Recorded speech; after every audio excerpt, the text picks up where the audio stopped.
as I got older and once I became a P and started being in charge of people, especially after Jay got murdered, I would make it a point when I was traveling. If I pull up and I see somebody on a motorcycle that was a civilian, I'd go over and introduce myself and talk to them and just try to let them understand that they have nothing to fear for me. How did that go over? Were you received well, or people still Sometimes I intimidated? was, but you could never, really tell if you were being received because someone wanted to hear what you had to say or because they were afraid that they'd get picked up, they didn't listen, Mm-hmm. you know?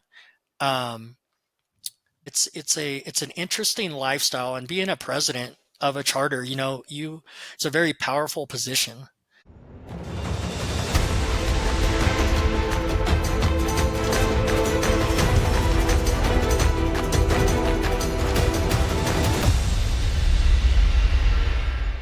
Hey gang, welcome back to part 2 of this week's episode of Game of Crimes with Murph in the Morning. Our guest this week is Malachi Seaman, former police officer, tribal police officer, former Vagos member, outlaw motorcycle gang member. And we got into a good story yesterday where he's still prospecting and ended up in a shooting that was that in Reno where that shooting Correct. took place? Yes, sir. And you've made it out of town now. Everybody's getting back to where they're supposed to be. But one thing I want to ask you from yesterday, you said that when you left Quickie to go on this run, that they had not prepared you about the dangers associated with this. But at the same time, you're carrying a pistol everywhere you go. Why were you carrying a gun if you didn't know about the dangers? Well, I always carried a gun. But I mean, I wasn't naive in the fact that I didn't understand the totality of everything. I just meant like I wasn't really up. Quickie kept a real close gag order on Missouri, for lack of a better word. So I had no idea what was going on with any other sharks. I call them sharks or teams with the other guys. It was one of the best things probably could have happened to me because I learned to depend on numero uno. Okay, because as a prospect, looking back, I should not have been traveling those distances by myself. And then when the banditos got word that I was prospecting, I was living in New Mexico and prospecting in Missouri, I was given a phone number and I had to call them and say, hey, I'm going out of town this made absolutely no sense. I had to call the banditos and let them know I was on my way to Missouri, and I couldn't wear my colors. I had to put my cut in my saddlebags until I got to the state line. So I had to leave New Mexico before I could put them on. Texas has got banditos in it. So it was always this lack of communication bullshit thing that was always going on. And we'll get into that a little bit about, I always thought when one of these gangs had a bunch of charters in the city, it was because they were big and powerful. It's because they don't get along. So they separate. So you might talk to, a guy named Trash and get permission to ride through Albuquerque, but if you don't have this other guy's permission and they have no communication, that is one of the biggest things that I ran into all the time, is just no communication. So you get permission from one guy and you don't have permission from this guy, and it's just a shit show. Jeez. Well, in Reno, who was the shootout between? So the shootout was between the Hells Angels and the Vagos. What happened was the San Jose chapter president, Jeff Pettigrew, got a group of Hells Angels together. And I never confirmed this. This is a story I heard, is that he had a petition he was trying to get everybody to sign because he wanted all of his dream was for all the teams to come together and face their common enemy of law enforcement. And what I was told was that he came in the casino with the intention of getting signatures, and he made a mistake that I would make later in my career, which is he would let his status as an officer in an outlaw motorcycle gang lure him into a false sense of security, that he would be respected and he would be left alone. And unfortunately, at some point in the casino, he ran into a guy named Jabbers, and Jabbers was, for the lack of a better term, he was a member that couldn't control his alcohol, and he was a bully. And when he got drunk, he ran his mouth, and that all could have been prevented if one of his brothers would have took charge of him and put his ass to bed. But unfortunately, he was HA also. He was a Vago, and he started shit with Jeff Pettigrew. And when I was a president and leading, I would tell members all the time when they would do something that I disliked. I'm like, look, dude, don't be weak. There's no room for weak people in this lifestyle. You weak people put guys like me in prison or in a pine box.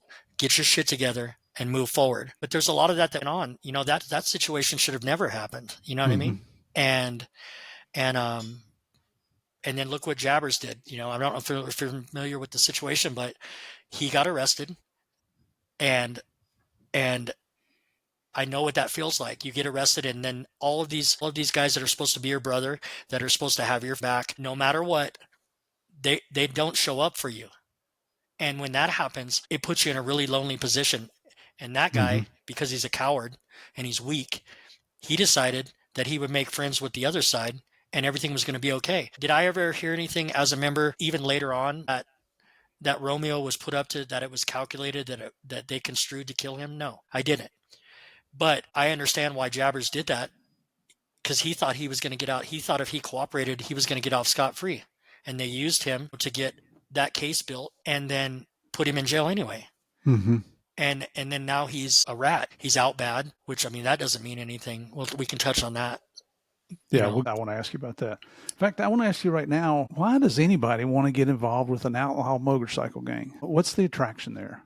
I mean, I know the bikes to start with, but it's an outlaw lifestyle. My dad, when he got out of the Vietnam vets, I remember I got a little older and started to get a little more savvy about me. I asked him, I was like, Dad, why did that not work out? And he's like, politics, son. He's like, if you could just ride with your brothers and do the things that you want to do, the world would be a better place. But politics. I was just like, oh yeah, okay, that makes sense. And it didn't make any sense. But years later, I would run into that word, and I understand now wholeheartedly what he meant. And what's the draw? I was used to being in a uniform and getting a certain result when I presented myself to the public in law enforcement. And when I became a Vago, there was a very similar, maybe even more of an intimidation than respect thing. And it is addicting. It's something you just get used to so fast that when I pull up on my motorcycle, if I'm by myself and I got my two top buttons buttoned, which means I'm ready to handle business, people fear you. You know what I mean? And I used to, at first, I think I enjoyed that. But then as I got older, once I became a P and started being in charge of people, especially after Jay got murdered, I would make it a point when I was traveling, if I pull up and I see somebody on a motorcycle that was a civilian, I'd go over and introduce myself and talk to them and just try to let them understand that they have nothing to fear for me. How did that go over? Were you received well, or people still sometimes intimidated? I was, but you could never, really tell if you were being received because someone wanted to hear what you had to say or because they were afraid that they'd get the shit kicked out of them if they didn't listen. But yeah, it's an interesting lifestyle, and being a president of a charter, it's a very powerful position.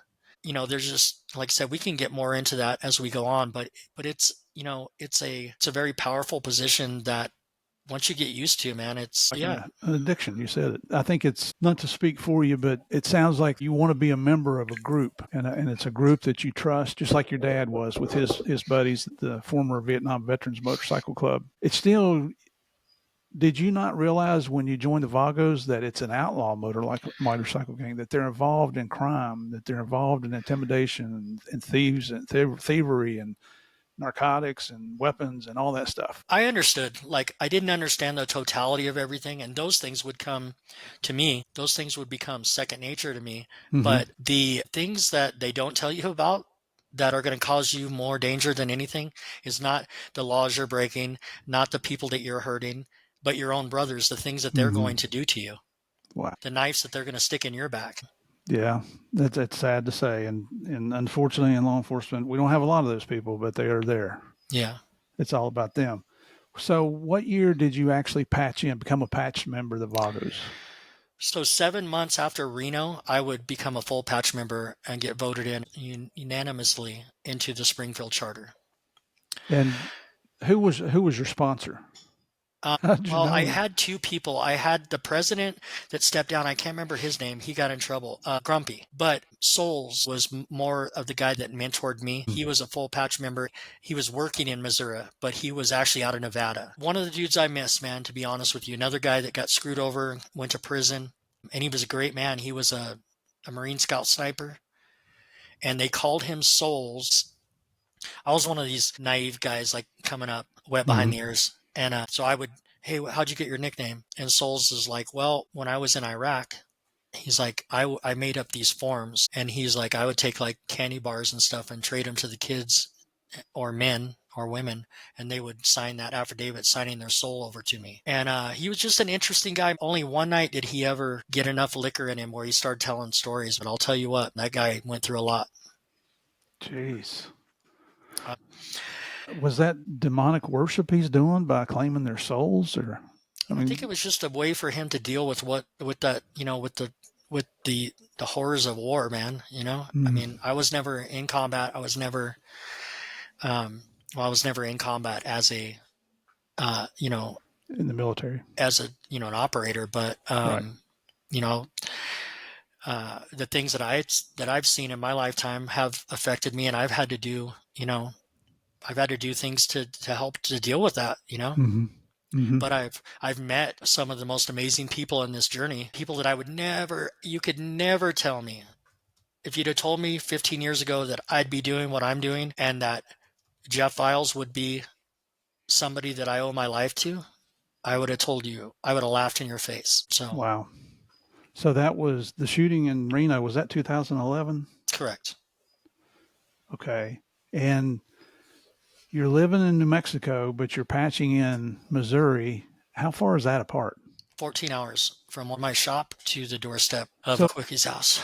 we've had some retired police officers on the show here that infiltrated some of the different outlaw motorcycle gangs. Hmm. And when they were prospecting, they were expected to be on call 24/7. Correct. So how was it if you're 14 hours away and you got a job and you got a family? How were you available to the club in Missouri to do things that they wanted you to do?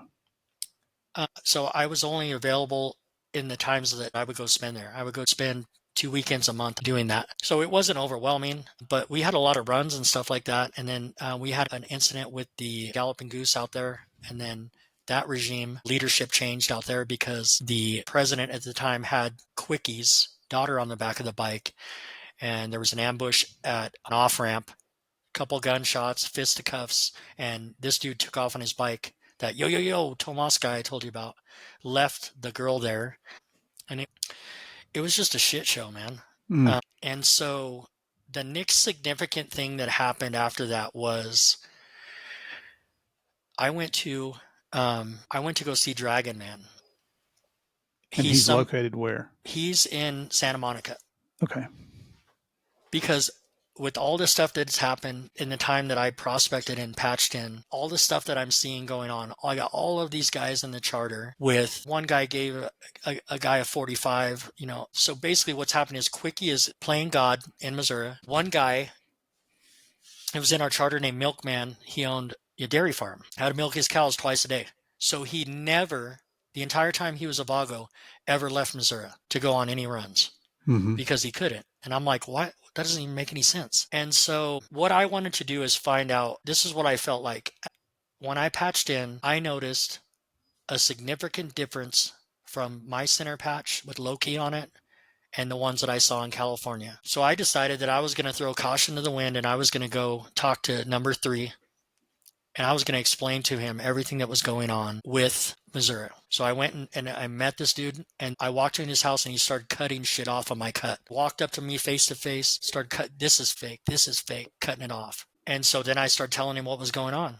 And he said, you know what, dude, we're going to an officers meeting. And it was a pretty scary thing. I had to wait at a location, and then a guy came and got me, and he covered my face, put a cloth sack over my head, and drove me to another place. And when I got out, I stood there and waited. These dudes used like 2 different kinds of wands to check. Basically, they didn't strip me naked, but checked me completely, walked me in, and it was pretty scary. I walk in and there's all of these aren't just members, these are presidents, vice presidents, sergeant at arms. And Dragon Man stood up there and he said, I want you to tell all of these guys what you just told me. So I told him. This national president, Tata, was standing there and he's like, well, who exactly did Quickie John tell you he was? And I said, well, he told me he was you. And there was a couple of comments. Like one of the guys said, well, are you just pissed off because you feel like you bought bunk dope? And I said, no, I got asked to prospect into this organization. I've done my due diligence. I've handled business when I've had to handle it. I've done everything that was asked of me. And then on the day that I get voted in 100% by everybody in my charter, and they give me my patches and make me sew them on and pour beer on me and give me a hug and tell me that I'll be taken care of for the rest of my life. They'll always have my back. Nobody will ever let me down. This dude is giving me, none of this stuff is real. And so Tata, to ask everybody in the room, he said, we're going to get rid of a lot of these guys, and Quickie John's going to answer for his actions. What do you want to do with this dude? And he's all, I want a 100% vote. If we get all hands, he can stay. If we don't, he can go. And everybody raised their hand. And so I had to go trade my old stuff for new stuff. So then I got legit stuff. All my patches were legit from National, like they're supposed to come. And Quickie got pulled into a meeting and they center punched him, took his patch, made him a prospect for, I think somebody said it was a year. I didn't see him very much. So then I go back to New Mexico and we have a great business. I've already brought my dad I brought him in through Springfield. Mm-hmm.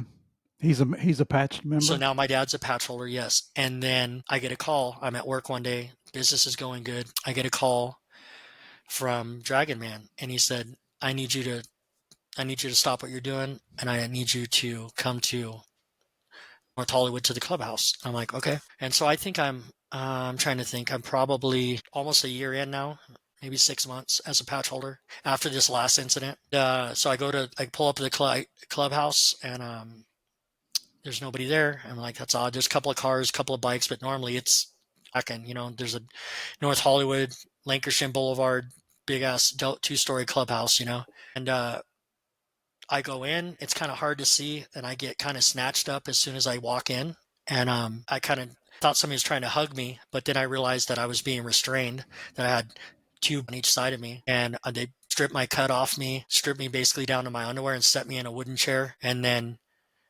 all of the national cabinet is sitting there looking at me. And the national president comes up to me and he hands me my application that I filled out to be a Vago. And he's all, you a cop? And I said, so when I was filling the application out, my Uncle Quickie said, make sure that you are honest. So on that application, it says Fort Mojave Tribal Police Department. And so my mind's working 1,000 miles a minute trying to figure out my next best move. And I said, dude, look, I was out of a job. My wife was on my back. I took this job. I wasn't a cop. I said, all I did was work in the motorcade. I washed cars. And I was told that I had to be honest. So I put it down. And so in the back of my mind, I'm thinking, look, I never made a fucking nickel. There's no paycheck stubs. I never was post-certified, and that's what they're going to look for. They're going to try to find a post-certification online. And so I just lied. And I went to a hotel for a couple of days. Dude Al took my fingerprints, made me sign a document, asked me a couple of questions about my background, and they said they'd get back with me. And then a couple of days later, I get called back, and I walk in, and Tata puts my cut back on me, and he tells me, nobody will ever ask you about this again. And I'm sorry, I owe you one. And now, who is Tata? Tata's the national president at the time. And so what's interesting is the catalyst for this lie that I've told that's earned me this favor is I'm going to cash that favor in to open a charter in a bandito ran state.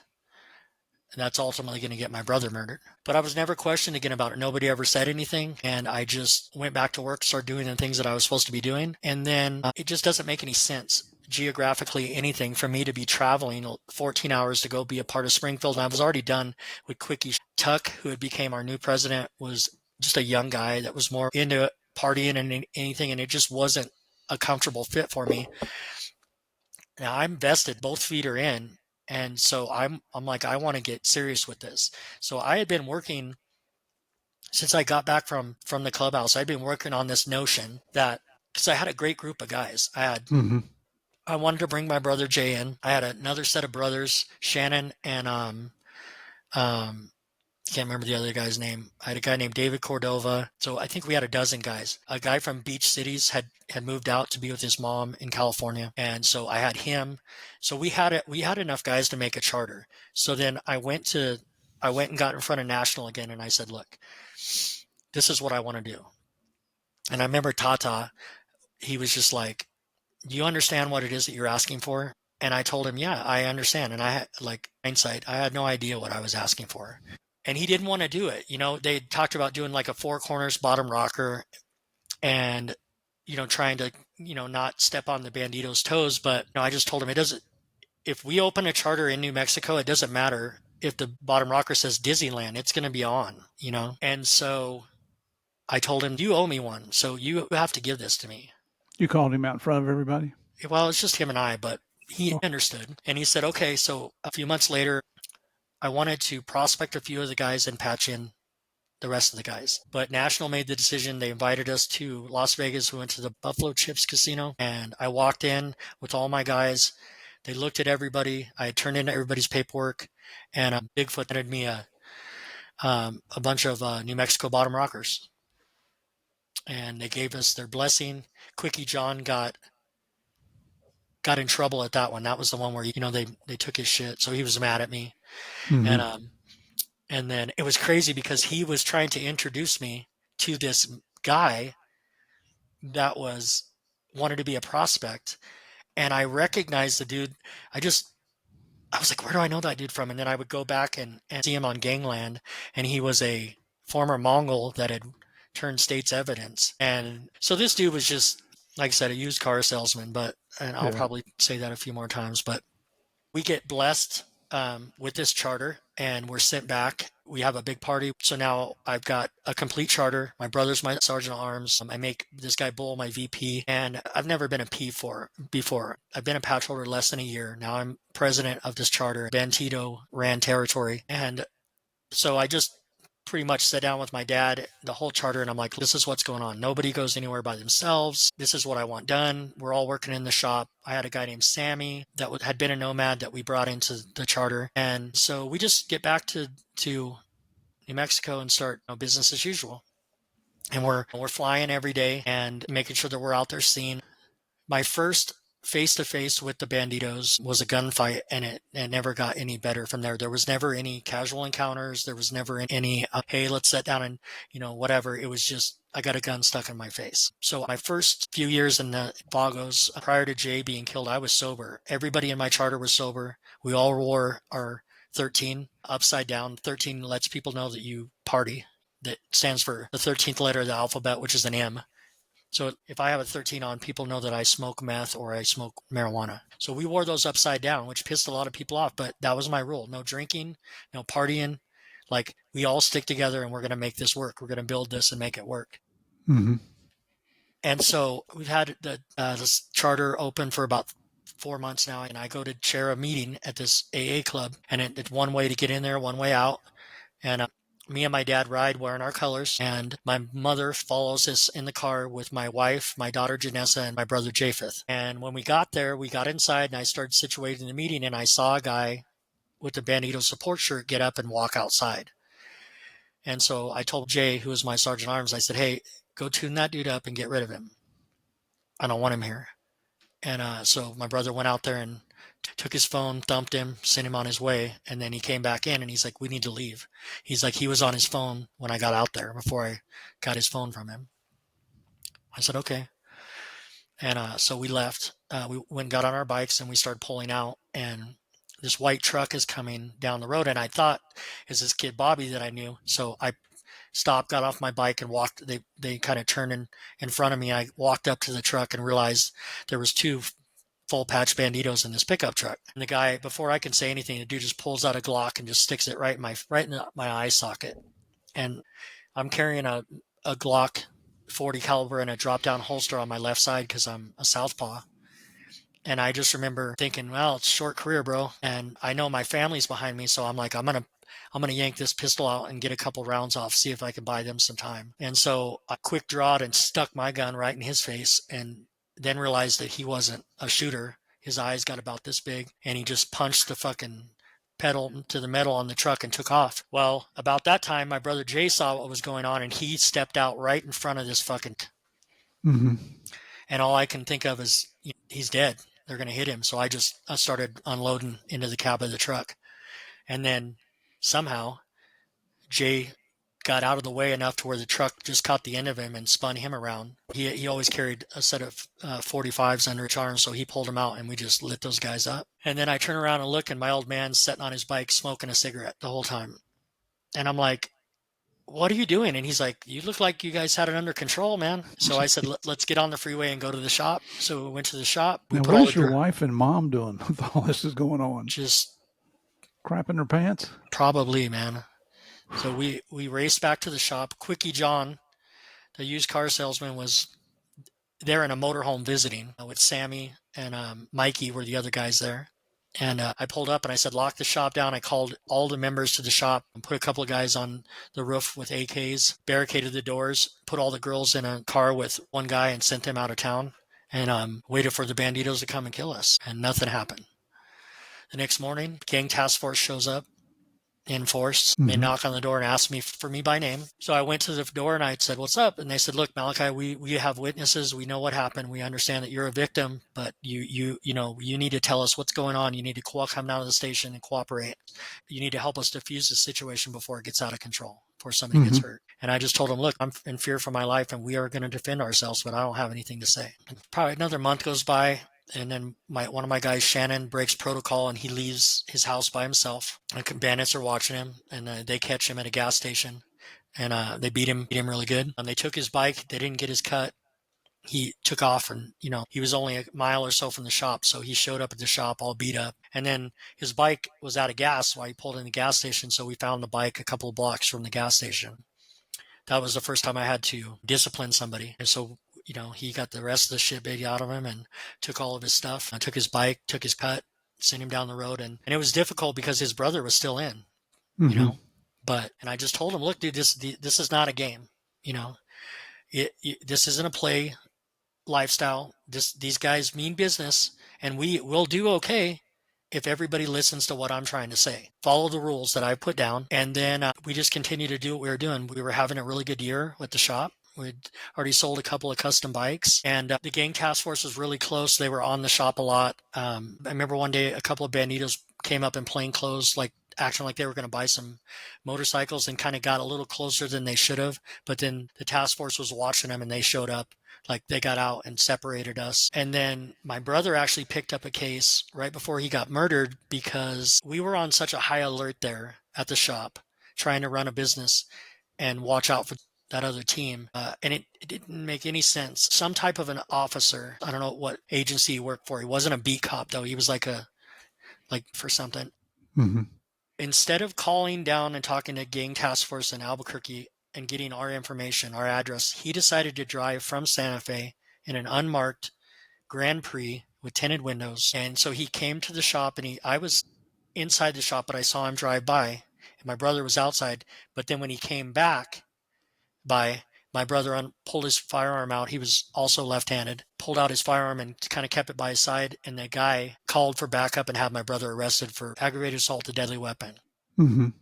So that's how I met Ray Tuig, who would come into play to help defend me against the charges that I got, is we hired Ray to help with my brother. And so he's an attorney.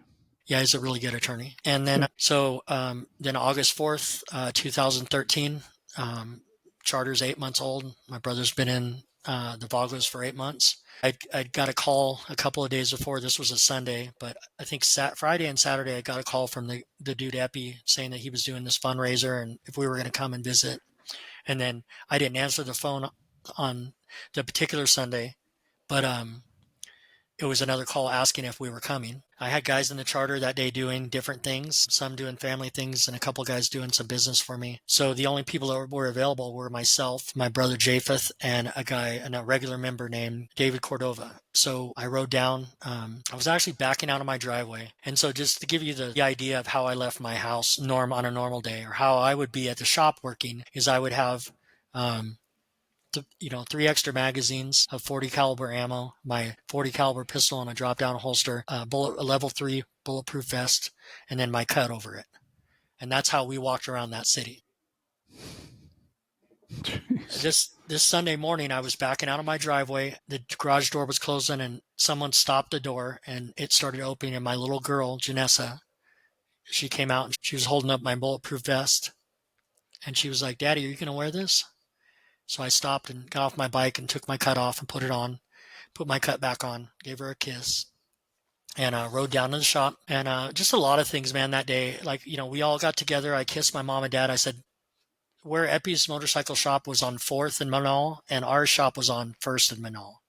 So it was like 3 city blocks. Mm-hmm. And so we all got our cuts on and everything, and I grabbed like $250 out of the till because I didn't want to go there and not donate some money. And we rode our bikes down there, pulled up into the front of the shop, and the investigator that Ray Tuig hired, that was an ex-Army Ranger operator, would say that I drove my guys into a horseshoe-style ambush with one way in and one way out. I remember pulling up in that driveway and putting my kickstand down on my bike next to the garage roll-up door about 10 feet from me.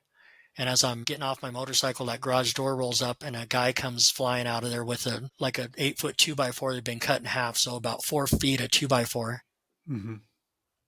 and comes right at me. I pulled my asp out. I had a collapsible baton that I carried, and cracked him with it. And my brother hit him a couple times, and pretty much that was it. And I look over to my left, and there's the guy just like this pointing a gun at me. Are they wearing colors? He was wearing, these guys were. So it's interesting facts that day. So the only patches that were being worn there that day were the Black Berets, which is a Bandito support club. But I know for a fact that I identified 2 members of the Banditos that were not in Bandito's colors that were in the crowd. And I believe it was 7 individuals that were all shooting at us, the 3 of us. And when the shooting started, but when that gentleman pointed, he had to drop on me. He could have killed me right then. So I put my hands up, dropped the baton. He holstered his gun. I said, "Look, man, that dude came after me. We were here to donate and be a part of this fundraiser, but we're leaving now." So I told Jay, "Let's get out of here." I got on my bike and I started backing up. Japheth and David, who parked a little in front of me, opted to just lift their bikes up and start walking them backwards. But we're in full retreat mode at that point. And then I just remember hearing a gunshot go off, and my windshield on my bike exploded. Something hit me in the chest, and I went over backwards off my bike. Somehow got my kickstand down because my bike was resting on its kickstand when I got back up. But I didn't have a helmet on. I had a baseball cap on backwards, so I hit my head pretty good on the way down. So I was open my eyes trying to get my wits about me. My brother Jay comes over and he grabs me like by my cut and he slides me up behind this. This guy had an old steel horse trailer that he made into a place to sell sunglasses. And Jay looked at me and he said, "Hey, there ain't no fundraiser here. These guys are here to kill us. Don't move. Stay here." And I would never see Jay alive again after that. I'm emotional and catch myself. It's okay. So I got up and the thing that I noticed first was that we were getting showered with bullets and it didn't seem like there was anything defensive happening. So I unholstered my Glock and I stuck my head out around this steel trailer door. And when I did, it just got riddled with bullets. So the next time I push my weapon out and I fire a couple of rounds downrange, and then I look to try to see what's going on. And I see David Cordova with 2 pistols in front of him, cowering behind his bike with his hands over his ears, coward. And then I look over to the left, fire a couple more rounds, and I can see my brother's feet, and I can see one of his hands is convulsing. This is the beginning of that gunfight, and at this point, all I can think of is that somebody knocked Jay out. As impossible as that was for me to fathom, that's the extent of it. And so it's me and 7 guys shooting back and forth. And all I want to do is get to my brother. And I'm yelling at him. I'm just like, "I just want to get to my brother. Stop shooting." And every time I try to advance, I'll fire a couple rounds. And every time I get out from behind cover, they just let me have it, man. I finally got to him once, and I pushed a little harder than I should have. And I just kept unloading rounds as I'm moving forward, got a hold of him. And my brother is a big dude, man. I grabbed a hold of him, and I couldn't move him. And then bullets are whizzing by my face. And so I got myself back behind cover, and I put my last mag in. And one of the guys was getting too close to me. And again, I didn't know Jay was The dynamics of that shootout would have changed if I would have known that Jay was hurt like he was. I know I'd have killed 4 of them, because there was a time that I could have shot 4 of them and killed them. Mm-hmm. When the last guy that got real close to me, I shot him through the fat of right through his calf. I was just trying to shoot him in the kneecap to get him from advancing on me, because I knew I was down to like 4 or 5 rounds, so I was running out of protection. And I put him down, and then fired a couple more rounds. I started hearing the sirens. Finally, my gun's empty. I holster it, grab a knife that I had, and I just waited for these dudes to come and kill me. Police showed up, and they engaged those guys that were still shooting. They went right by me, so I took off running. I slid over and I grabbed Jay, pulled him up on me, and I'm slapping him in the face. I flipped my phone open, and I dialed Dragon Man. He's like the first guy on my contacts, and I'm trying to wake Jay up, and I finally pull his hat and his scarf off, and that's when I saw that he had a bullet entry wound to his forehead. Dragon Man answered the phone. I told him, look, Jay's been shot, and I said, I'm going to jail. So I said, you need to get some people down here to protect my family. And I got arrested. They're handcuffing me, and I hear this car. Thought it was going to run over us. Squealing tires, brakes lock up. Guy jumps out of the driver's seat, and it's my dad. He's just like, where's your brother? Where's Jay? He's like, is he all right? And I couldn't even speak. I just shook my head no. I don't think my dad's ever looked at me the same way since that day. I mean, I know we're still best friends, and I know that he loves me, but, not anything you ever want to tell somebody. So I got arrested. Still the only person that's ever been arrested at that ordeal. None of the Black Berets were ever arrested? No, sir. And, looking back at it, I think I understand why the dynamics of that case went the way they did. So I went to jail. It's all these cops, hey, you just need to cooperate. You need to tell us what's going on. And I bail out the next morning. One of the detectives, and I understand why he did it, he came in and he sat down. He's like, look, Malachi, Jay's in surgery. He's going to survive. The bullet mushroomed on his scalp and went around. He's in surgery, so you just need to cooperate. We need to put a stop to what's going to happen after this, and you need to help us do that. And I told him I don't have anything to say. And then I bailed out the next morning at 8:00.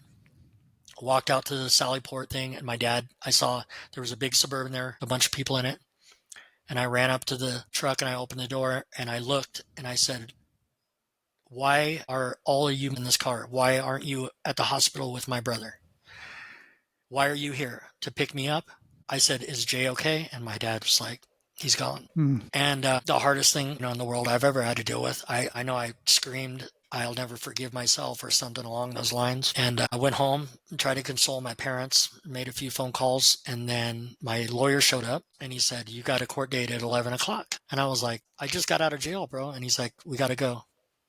So I walked in the courtroom and I already knew I was going back to jail. There was 100 police officers in the courtroom, nobody else but me and the judge and my lawyer and gang task force. And we were in a metropolitan courtroom with the circuit court judge, and they didn't lie. They said, hey, this dude's going to cause a bunch of problems. His brother's dead. And she raised my bond to $100,000 cash only. And I went back to jail for a few more months. Then I got a bond reduction hearing in front of a district court judge, and he instantly said, this isn't a capital murder case. This isn't right. So he reinstated my bond, let me back out. And then for the next 2 years, I would be on house arrest, ankle monitored, had to go pee in a cup every single day of those 2 years. Wow. Never had a drug charge in my life. And without fail, Christmas Day didn't matter. Still had to go. What I can think of, what Jeff and I at least put together, is that the state of New Mexico was already aware of the banditos, and the catalyst for the violence was us moving into town. And so they were comfortable, I think, with dealing with those guys, but they definitely wanted to not have me there anymore. And so I wasn't allowed to go. I tried to work it out of my house, and our business just crumbled, man. That the guy wouldn't renew our lease. There was just a lot of things, Mm-hmm. And then like a week before trial, I was on my way out the door to get a suit. My lawyer called me and he's like, hey, have you talked to anybody? And I said, no, Ray, why would I talk to anybody? He's like, they dropped the charges against you. And I couldn't believe it. It was a victorious day for sure, And then I got contacted national as soon as that case was over and was like, I don't want to be here anymore. Why did they dismiss the charges? So from what I understand, those guys were never going to testify anyway. Those guys are in a bandito support club, so they were never going to stand up and testify. That would be the end of them. So I believe that the trial went on to try to do exactly what it did, which is damage the business, damage my livelihood, and make me move on. They were able to. This is the other thing. They tried to mess up my schooling because right in finals, I'm driving home one day, and all of a sudden I look and there's the cavalry's behind me, and they drugged me and my 16-year-old son out of the car, face down, handcuffed us, took me back to jail, rearrested me for intimidating a witness. I had seen the guy that shot my brother and killed him, even though I didn't know it was him.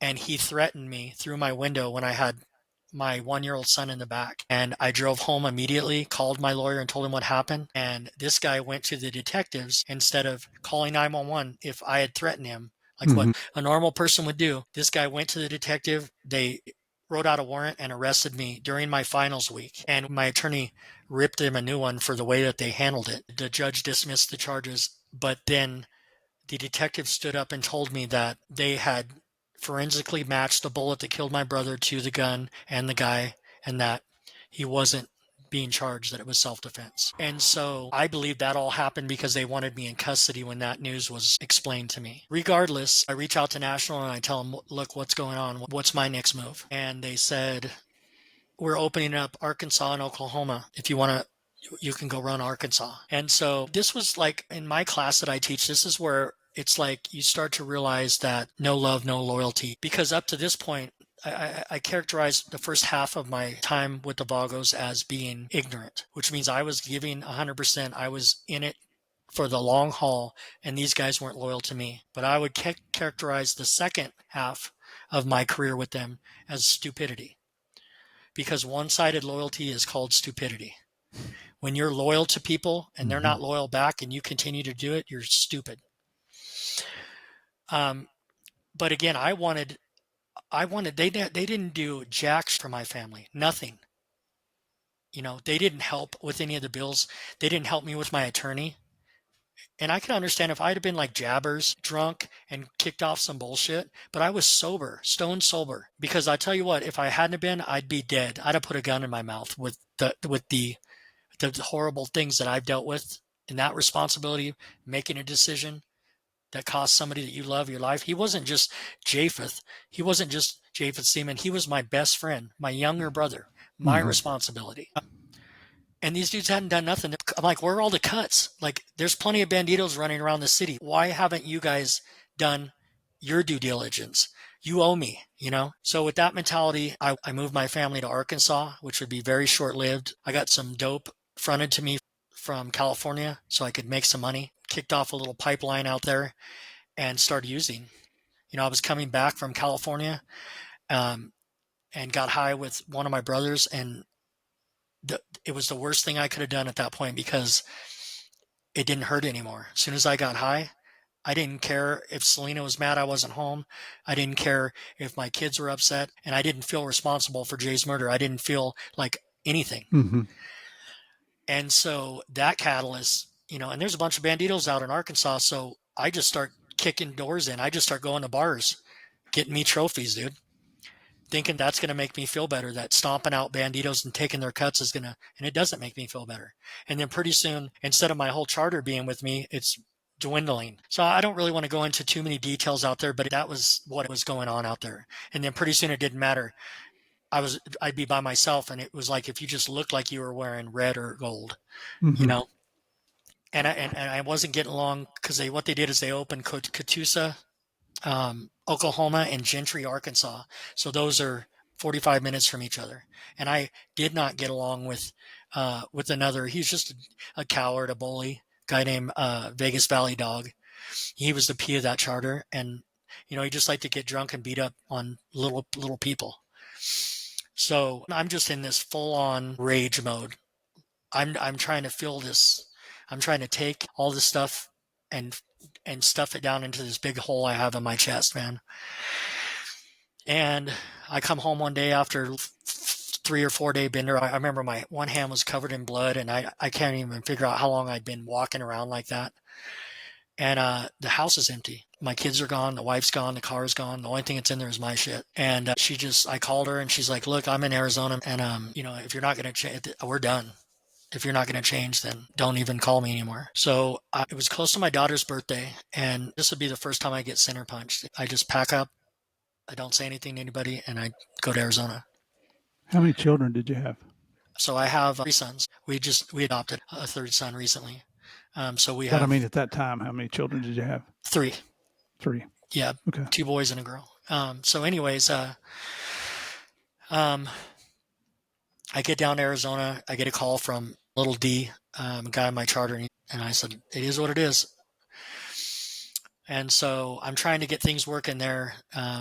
Little D comes down, National comes down. We have a meeting, and they're like, "Look, Arkansas is a bad fit for you. We want to kick Arizona off. There's nobody out here, but they're like, this is your last stop.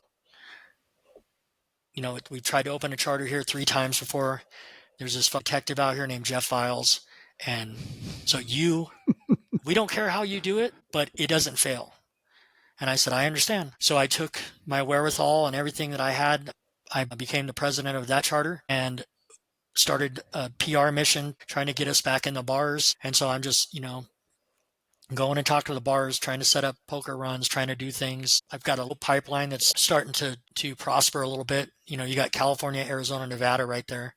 And you're back in Albuquerque, is that right? No, I'm in Arizona now, Bullhead City. Sorry. Okay. Gotcha. So, that's what I start doing. I start recruiting guys under the table. They gave me like 3 boxes of all these police reports, search warrants, and everything from the task force, And I'm like, this dude's good, man, because I mean, he nailed everybody, and he would nail a couple guys and get them to turn on each other, and then exploit everything. And like I said, he took down 3 charters, man. And then one of the things I realized though is he was using women. I was like, he's got to be using women to make these drug transactions, because as a Vago, if I'm in a bar and some dude comes up and starts asking questions, he's going to get thumped and sent out his way. But you take a pretty girl and send her into that same situation, and she's going to get, drinks bought and set down and whatever. So by the time Jeff and I had our first face-to-face, I already had almost 20 guys in a charter. And it was interesting thing is I didn't recognize him at first, but I did not like him, and feeling was mutual, and we were standing about a foot away from each other, just looking at each other, just trading facts and insults back and forth, Mm-hmm. But what I would come to realize later during my law enforcement career, me and Yazi were chasing a guy, and we chased him into Bullhead City, and he hit somebody and caused a fatality accident. Mm. Jeff and I were working that accident together. Really? Yeah, so we were actually at 2 different places at one time. We went for Shop with a Cop for Christmas one year, and I saw him. And the next time I saw him was at that accident investigation. Wow. Small world, huh? Yeah. So we started having some really successful bike nights, and I was still self-medicating and trying to keep it under control so Selena didn't leave. And we opened 2 motorcycle shops, different locations, and started pumping the workout again. Had my cousin, Jed, we found this support club that we wanted to pull into ours from Phoenix, and we pulled him in and then put my cousin and a few other guys. It was called the Zopalotes. And things are like, from that gang standpoint, things are really good. We had a real big, huge bike night. A bunch of Vagos came down from California, and it was, as these things are all going, recovering from the incident with my brother and everything, my status, went to superstar status, in that organization. Mm-hmm. Because I was just a proven soldier, man. When people got after us, we got back. Mm-hmm. And then Jeff turned the heat up. Jeff just was not getting the results that he wanted. And so the next time we have a bike night, it was so bad, man. They pulled over one of our guys, and he was smoking a cigarette, and the cop's like, "Put your cigarette out." He flicks it, and he's like, "Turn around, put your hands behind your back. You're under arrest for littering." They're arresting guys for not wearing corrective lenses that were supposed to have it on their license. And it got so bad that now I'm getting shit from National. They're like, "Dude, what is going on? What have you stirred up down there?" And I just, relinquished back to my old ways. I started really self-medicating, and I wasn't watching the charter and taking care of business like I was supposed to, spending a lot of time with females and not my wife. And then behind my back, these 2 guys that run our charter. So this is what I did with Arizona. When I took over Arizona. We've been going for over an hour again. Would you be willing to come back for a third part? Absolutely.